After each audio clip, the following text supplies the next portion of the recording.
원래는 매년 마지막 날 그리고 새해가 겹쳐지는 시간쯤에서 우리 한국교회는 전통적으로 송구영신 예배, 그러니까 오래된 것을 보내고 새로운 것을 맞이한다라고 하는 송구영신 예배를 드려왔습니다. 사실 한국교회에만 있는 거예요. 그래서 이런 예배를 드렸는데 올해는 이제 내일부터 또 방역 단계가 레드로 격상이 되고, 그래서 이제 집사님들하고 지혜를 나누던 중에 차라리 하루 당겨서 송년 예배도 드리고 좀 식사도 하고 이렇게 할 수 있도록 오늘 예배를 드리게 된 것입니다. 그래서 이제 오늘 송구영신 예배 이제 마지막 날은 아니지만 그래도 이제 2020년 마지막 예배를 드리고 이제 2021년을 돌아오는 주일부터 맞이해야 되기 때문에 작년에도 그랬던 것처럼 2021년 우리 교회의 표어를 이제 발표를 하려고 합니다. 올해 우리 교회의 표어는 하나님의 동력자 되는 교회입니다. 하나님의 동력자 되는 교회. 오늘 우리가 함께 읽은 고린도전서 3장 9절에 나오는 것처럼 하나님의 동력자로 부름받은 우리 교회가 되기를 바랍니다. 그래서 우리 옆 사람들에게 서로서로 축복하고 함께 그렇게 하나님의 동력자가 되어보자는 마음을 전하면서 우리 이렇게 한번 인사하겠습니다. 하나님의 동력자가 됩시다. 네, 하나님의 동력자. 여러분, 하나님의 동력자 너무 멋진 말 아닙니까? 그죠? 우리가 무엇인데 감히 하나님의 동력자가 된다는 말입니까? 하지만 이 말에 약간의 오해가 있어서는 안 됩니다. 우리가 하나님의 동력자가 된다고 할 때에 우리가 하나님과 어떤 일을 하면서 대등한 관계에서 파트너가 된다라는 의미로 하나님의 동력자로 우리 자신을 착각해서는 안 됩니다. 하나님은 그 어떠한 일도 누구의 도움 없이 하나님의 일을 완성해내시는 전능하신 하나님인 줄로 믿습니다. 하나님은 우리의 동력이 필요가 없으세요. 그럼에도 왜 우리를 하나님의 동력자로 부르고 세우시겠습니까?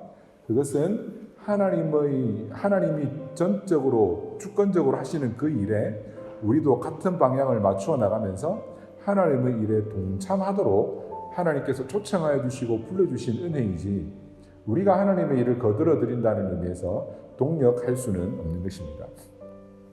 그래서 여러분, 하나님의 동력자들에게는 가장 중요한 것이 있는데 그것이 무엇이냐 하면은 일의 어떤 속도나 어떤 성공의 어떤 규모나 이런 것보다도 더 중요한 것이 하나 있는데 그것은 바로 일의 올바름입니다. 다른 말로 표현해 보면 하나님과 방향이 같아야 합니다. 그래서 우리는 쉽게 순위를 매기고 누가 누구보다 더 높은 등수를 이렇게 차지했느냐 이런 것을 따지고 매기는 것에 익숙한 사람들입니다. 특별히 음악을 하시는 여러분들은 더 그렇지 않습니까? 그죠? 누가 누구보다 더 잘하냐 못하냐 이것을 늘 평가받아야 하고 이런 것은 늘 익숙해 있는 우리들이기 때문에 우리가 하나님의 일을 함에 있어서도 내가 얼마큼 했느냐, 무엇을 했느냐, 누구보다 얼마나 더 잘했느냐를 우리는 생각하고 계산하기가 쉽습니다.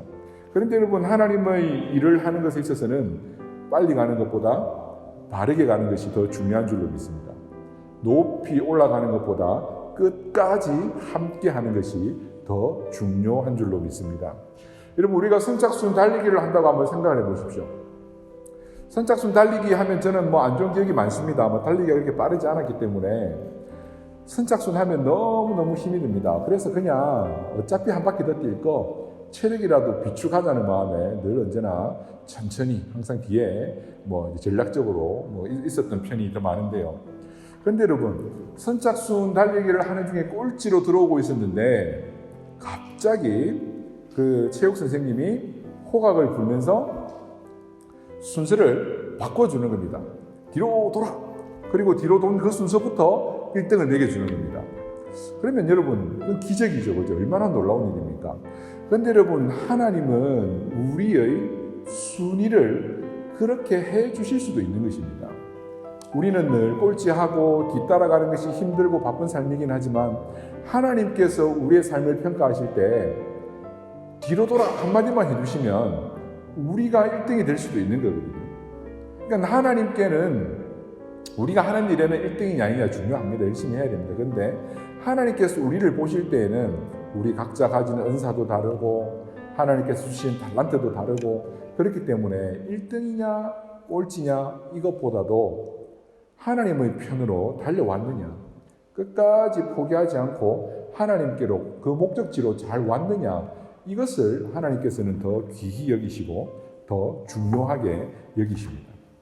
그래서 우리는 오늘 말씀을 통하여서 우리가 어떻게 해야 하나님의 바른 동력자로서 하나님의 일에 동참하며 하나님의 그 역사에 바르게 설 수 있을지 한번 말씀을 통해 생각을 해보려고 합니다.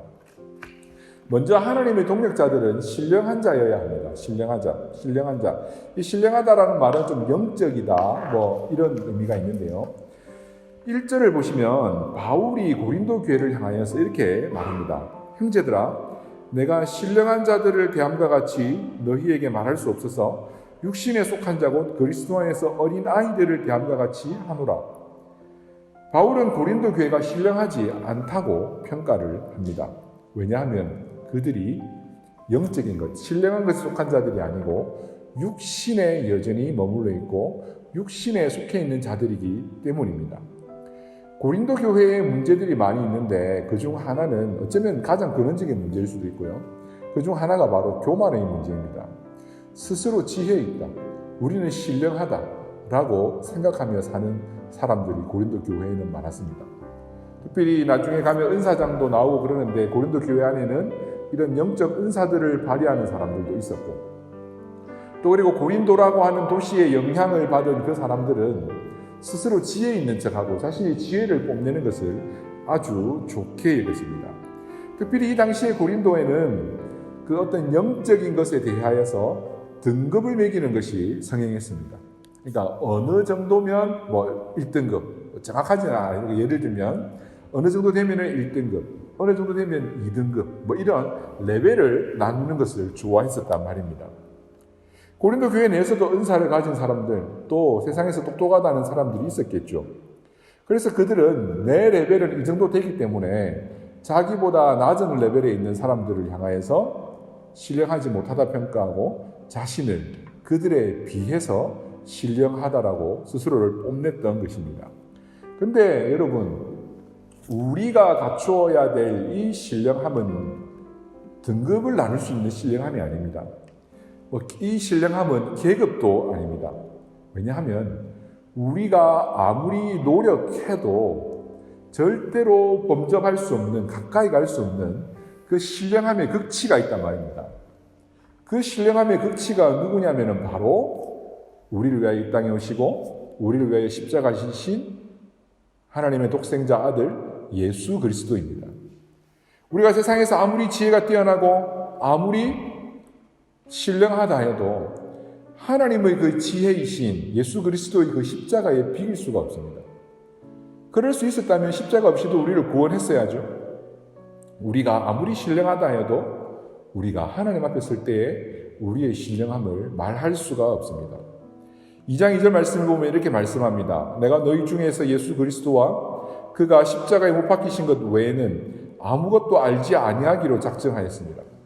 그리고 4절과 5절을 보시면 내 말과 내 전도함이 설득력 있는 지혜의 말로 하지 아니하고 다만 성령의 나타나심과 능력으로 하여 너희 믿음이 사람의 지혜에 있지 아니하고 다만 하나님의 능력에 있게 하려 하였노라. 그러니까 사람의 지혜로 하나님의 그 능력에 도달할 수가 없는 겁니다.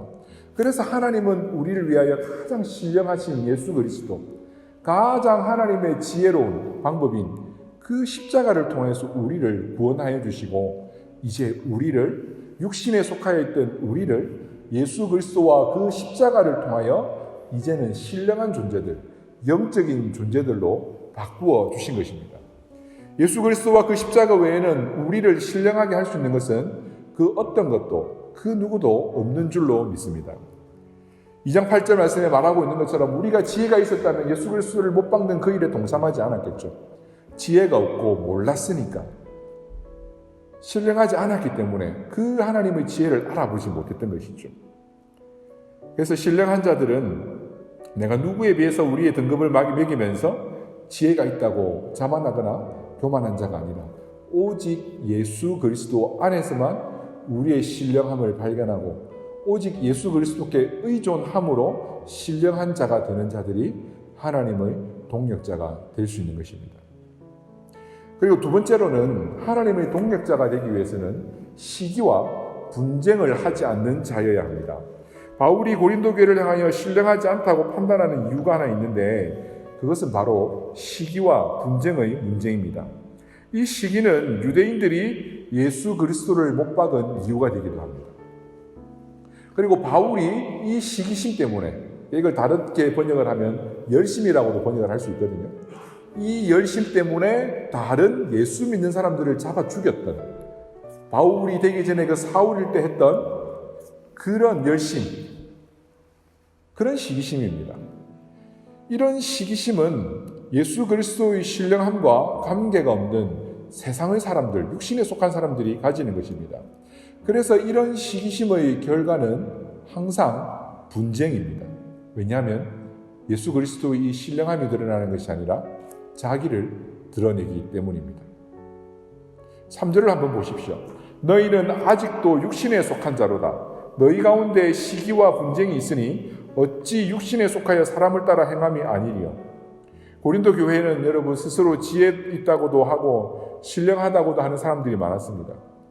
그 이유는 그들이 많이 알고 많이 행하고 교회에서 열심히 섬기고 많은 일들을 감당했을 것이기 때문입니다. 은사도 많았을 것입니다. 그런데 이런 세상적 기준의 신령함으로는 하나님의 동력자가 될 수가 없습니다. 오직 예수 그리스도의 그 신령함에 동참하여 시기하지 않고 오직 그냥 예수 그리스도가 내 안에 있으면 만족하는, 분쟁을 일으키지 않는 그런 사람들이 하나님의 동력자가 될 수 있습니다. 그래서 여러분, 하나님 안에서 가장 지혜로운 자는 어떤 사람인지 아십니까? 하나님 앞에서 자기에게 지혜가 없음을 인정하는 자가 가장 지혜로운 사람입니다. 하나님, 내게 지혜가 없습니다. 지혜를 주십시오. 하나님의 지혜를 구합니다라고 말할 수 있는 사람이 가장 지혜로운 사람입니다. 여러분, 하나님 안에서 가장 강한 사람이 누구인지 아십니까? 하나님, 저는 아무런 힘이 없습니다. 하나님이 나의 힘이 되어 주십시오 라고 말하는 사람이 가장 강한 사람인 줄 믿습니다. 왜 그렇습니까? 하나님이 싸워주시기 때문입니다. 내 지혜가 아니라 하나님의 지혜로 일하는 하나님의 동력자이기 때문입니다. 그래서 예수 그리스도와 그 십자가 외에는 우리에게 아무것도 가치 있는 것이 없는 줄로 알아야 합니다. 근데 이게 잘 안 되죠. 날마다 바울이 고백한 것처럼 예수 그리스도 외에는 이전에 내가 가졌던 모든 것을 배설물로 여겨야 되는데, 참 우리가 가진 게 배설물이라고 하기에는 너무 가치 있고 비싼 것들 아닙니까? 그렇죠? 너무 값진 것들 아닙니까? 포기하기가. 하지만 하나님 앞에서 이것을 포기하고 예수 그리스도의 그 십자가 앞에서 배설물로 여길 수 있는 사람이 하나님 안에서, 예수 그리스도 안에서 가장 값진 보화를 발견하고 가장 부유하게 사는 사람인 줄로 믿습니다.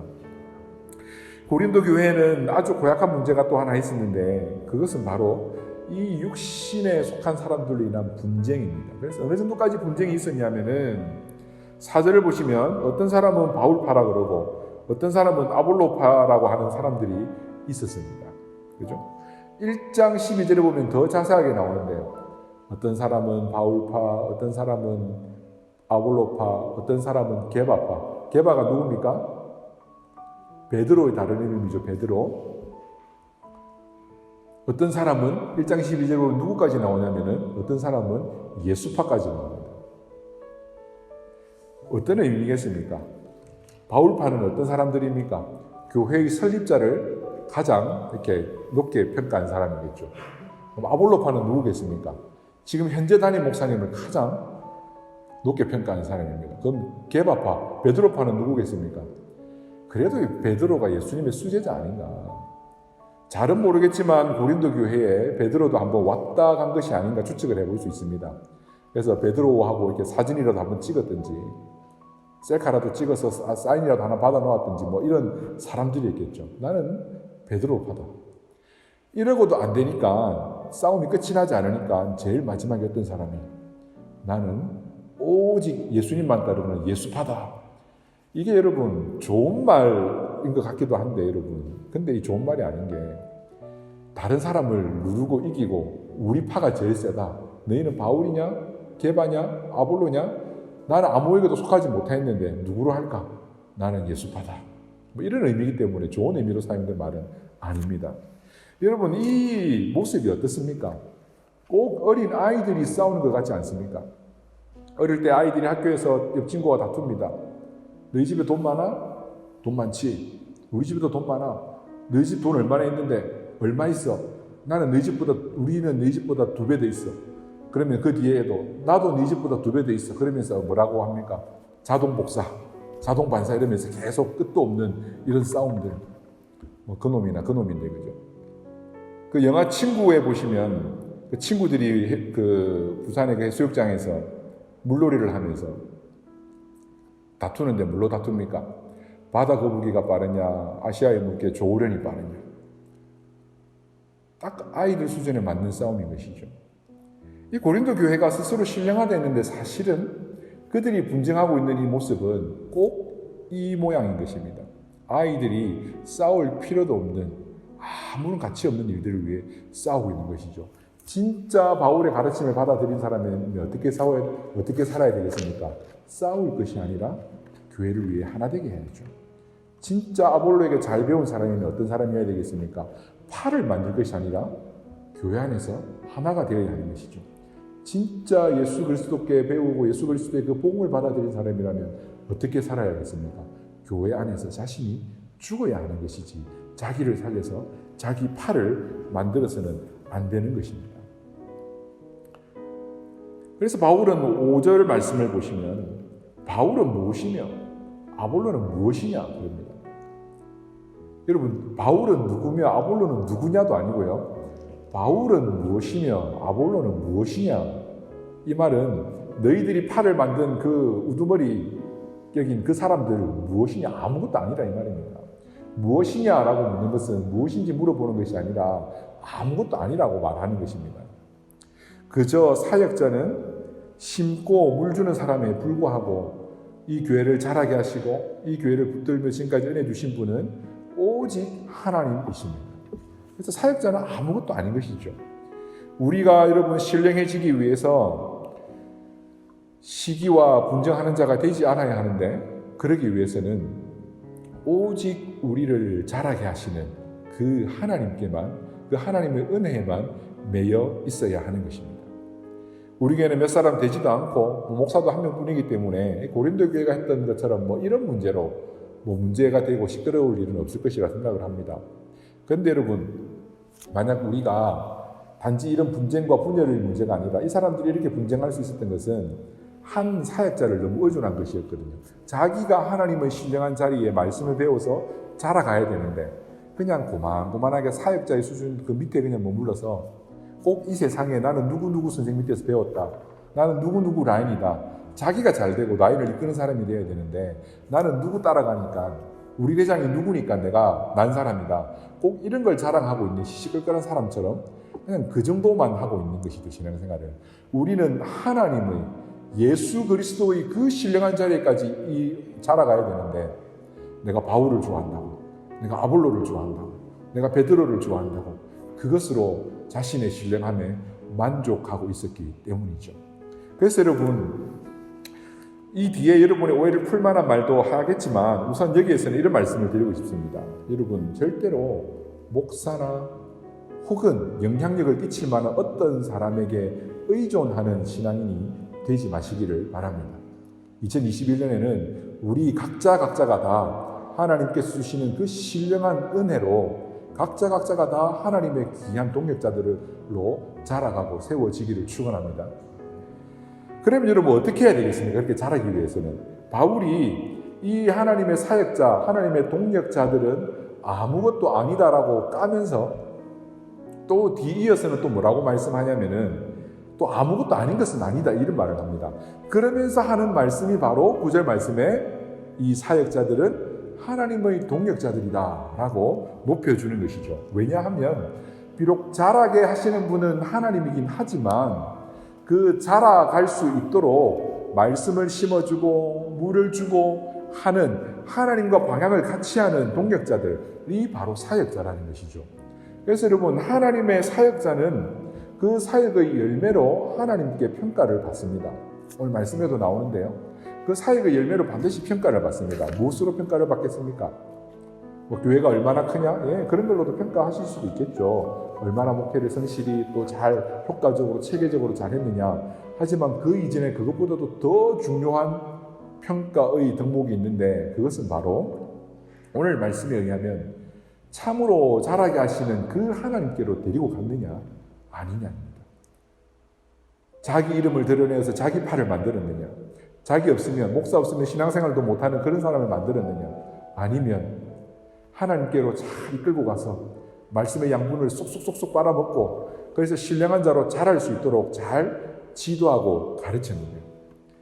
비유적으로 바울은 심었고 아볼로는 물을 주었다라고 하지 않습니까? 그리고 자라게 하신 분은 하나님이라고 하지 않습니까? 그래서 8절 말씀처럼 심는 이나 물 주는 이가 마찬가지로 이들도 하나님의 동력자로서 상 받을 것이라고 합니다. 이 말은 이런 사역도 가치 없는 일은 아니라는 거예요. 그래서 하나님은 교회를 위해서 아무것도 아닌 하나님의 종을 세우심과 동시에 그 아무것도 아닌 그 종을 하나님의 동력자로 세우셔서 성도들에게 말씀을 먹이고 가르쳐서 신령한 자리에 이르도록 하여 주시는 것입니다. 그래서 2021년에도 하나님께서 저에게 주신 이 직분을 따라 정말 우리 성도님들이 말씀을 더 잘 배우고 그래서 하나님의 말씀을 더 잘 알아갈 수 있도록 더 열심히 성심껏 준비하고 가르치도록 노력하겠습니다. 그래서 2021년에는 여러분들도 하나님의 동력자가 되어서 하나님께서 부족하지만 세우신 저를 위해서 기도해 주시고 제가 하나님의 그 사역에 잘 동력하여서 여러분들에게 하나님의 그 신령한 은혜들을 더 잘 전할 수 있도록 위해서 기도해 주십시오. 그래서 힘써서 물 주고 뿌리는 이 사역을 잘 감당하도록 하겠습니다. 하지만 여기에서 더 나아가서 우리 성도님들도 우리 로마 한인교회도 하나님의 귀한 동력자로 설 수 있기를 바랍니다. 어떻게 하나님의 동력자가 되겠습니까? 하나님께서 동력자로 세운 말씀의 사역자를 통하여 전해지는 이 말씀을 잘 배우시고 또한 이 배운 말씀을 삶 가운데 잘 실천하고 또한 이 말씀을 더 깊이 알고 삶 가운데 잘 적용하기 위해서 더 읽고 묵상하고 기도하고 그래서 신령한 하나님의 그 은혜의 자리를 사모하는 우리 로마 한인교회에 속한 모든 성도님들 되시기를 바랍니다. 하나님은 신령하지 못한 자, 그래서 육신에 속한 자, 그래서 어린아이 같은 우리들을 확 신분을 격상시켜서 하나님의 동력자로 세우기를 기뻐하십니다. 어린아이처럼 우리 자신을 드러내어서는 안 되고 이제 우리 새해에는 우리를 통하여서 오직 예수 그리스도만, 오직 예수 그리스도의 그 은혜만 드러나는 삶을 살아가기를 소원합니다. 그래서 하나님이 하시는 일이라면, 하나님이 운행해 나가시는 일이라면 무엇이든 심으라면 심고 물을 주라면 물을 주고 그저 우리에게 주신 그것에 감사하면서 하나님의 일에 힘써 동력함으로 하나님의 그 이름이 더 높아지고 그 신령한 예수 그리스도의 그 영광이 드러나는 일에 함께 동력함으로 하나님께서 주시는 귀한 상급을 쌓아 놓을 수 있는 그런 2021년이 되도록 우리 모든 성도님들을 축복하며 축원합니다. 십자가 밖에는 아무것도 아님을 깨닫고 날마다 오직 주의 은혜만 구하며 살아갑시다. 세상이 신령하지 않다 하는 그 하나님을 모른다 하는 세상의 지혜를 버리고 오직 세상이 어리석다 하는 그 하나님의 지혜인 예수 그리스도만 의지함으로써 2021년에 하나님께 주시는 그 풍성한 은혜와 신령함이 우리 성도님들의 10년마다 가정마다 이루어지기를 주님의 이름으로 축원합니다.